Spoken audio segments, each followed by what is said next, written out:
ایک وقت کی بات ہے۔ سلطان محمود غزنوی اپنی سلطنت کے سب سے طاقتور بادشاہ مانے جاتے تھے۔ ان کے دربار میں سینکڑوں غلام، وزیر اور سپاہی موجود تھے، مگر ان سب میں ایک غلام ایسا تھا جس پر سلطان سب سے زیادہ بھروسہ کرتے تھے۔ اس کا نام تھا ایاز۔ ایک دن سلطان بہت خوش تھے کیونکہ انہوں نے ایک بڑی جنگ جیت لی تھی۔ پورا محل جشن منا رہا تھا، موسیقی بج رہی تھی، لوگ سلطان کی تعریفیں کر رہے تھے۔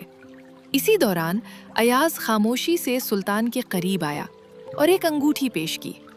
سلطان نے حیرت سے پوچھا، اس میں کیا خاص بات ہے؟ ایاز نے ادب سے جواب دیا، حضور، جب کبھی خوشی حد سے بڑھ جائے یا غم برداشت سے باہر ہو جائے تب اسے کھول کر دیکھ لیجئے گا۔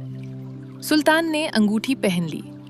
کچھ مہینوں بعد وقت بدلا، دشمنوں نے حملہ کیا، سلطان کو شکست ہوئی، خزانہ لٹ گیا اور سلطان شدید پریشانی میں مبتلا ہو گئے۔ ہر طرف اندھیرا محسوس ہونے لگا۔ اسی رات سلطان کو اچانک ایاز کی دی ہوئی انگوٹھی یاد آئی۔ انہوں نے جلدی سے انگوٹھی کھولی۔ اندر صرف ایک جملہ لکھا تھا، یہ وقت بھی گزر جائے گا۔ یہ الفاظ پڑھتے ہی سلطان کی آنکھوں میں آنسو آ گئے، دل کو سکون ملا۔ انہیں احساس ہوا کہ نہ خوشی ہمیشہ رہتی ہے نہ غم۔ وقت گزرتا گیا۔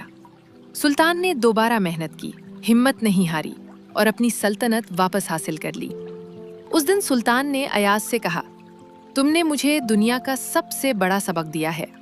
ایاز مسکرایا اور بولا، حضور، زندگی ہمیشہ بدلتی رہتی ہے۔